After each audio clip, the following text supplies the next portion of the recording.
Soon to open to, magpapatayo tayo ng parating na kasi yung ano natin, yung bagong lifter, kaya dito na natin ipatayo dito sa gilid ng dagat.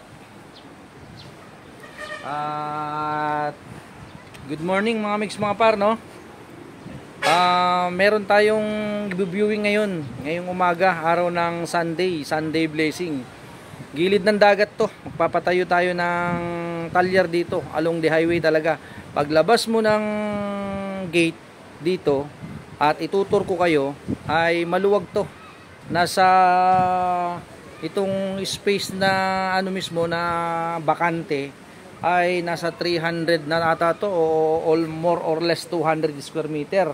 Dito pa lang sa likod. Ngayon, kukuhanan ko ng video to ngayon. Dahil soon to open tayo, pwede tayo mag-open ng beach or waiting area ng coffee shop. Meron din, pwede. Parating na kasi yung ano natin, yung lifter. Kaya yung binububungan natin doon sa shop natin ng looban doon ay baka dito ko na itatayo yung lifter. Ngayon ay ituturo ko kayo kung gaano kalaki itong magiging soon to open na talyer natin. Talyer along the highway talaga. Kaya mga mix mga par, no, yung mga ano natin, mga customer natin dyan na gustong magpaayos dito, ay maganda ang tanawin dito. Ito, tutur ko kayo. Ito yung bahay na 2-story. Ngayon ay ito yung opening natin, yung mismong gate. Ayan, may truck pa dyan na nakagarahe. Sama na natin bayaran yan. Ayan, highway kagad yan. At itong 3-story na yan ay kasama pa rin yan. Hanggang dyan, yan. Ito na mismo, walang putol yung video natin mga mix mga parno. Beach to. Kung sino yung may gustong mag-beach, ay mura lang ang entrance dito. Ito na rin yung magiging shop natin. Ito yung sinasabi kong bakante na lote dito sa likod natin. Lilinisan natin yan. Dito yung lalagyan natin ng bubong. Ayan, dito na rin natin ilalagay yung lifter natin, kasi dito sa pasukan natin ay medyo eksakto lang yung mga truck, kotse. Medyo may bakante rin dito sa harap.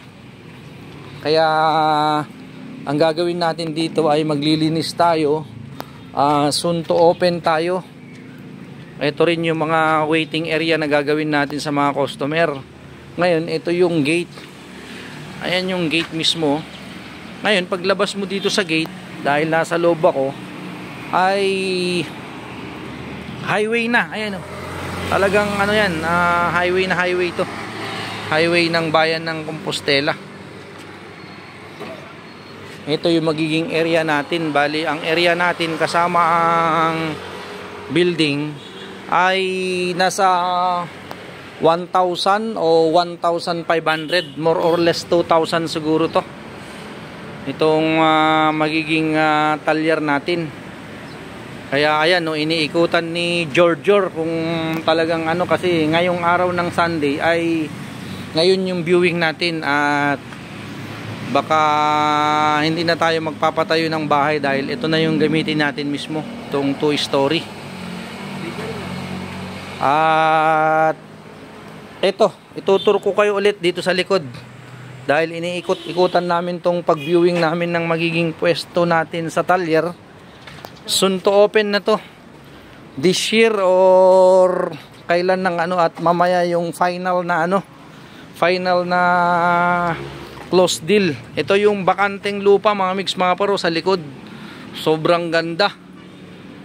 Ayan, may mga video okay pang pwede nating ayusin. Dito yung mga waiting area kung halimbawa na marami tayong customer at medyo matagalan ang pag-ayos ng sasakyan ninyo, ay maluwag dito at magandang tanawin, no? Yan. Magiging sa atin na to kung sakasakaling matapos ko yung transaction ngayong araw ng linggo.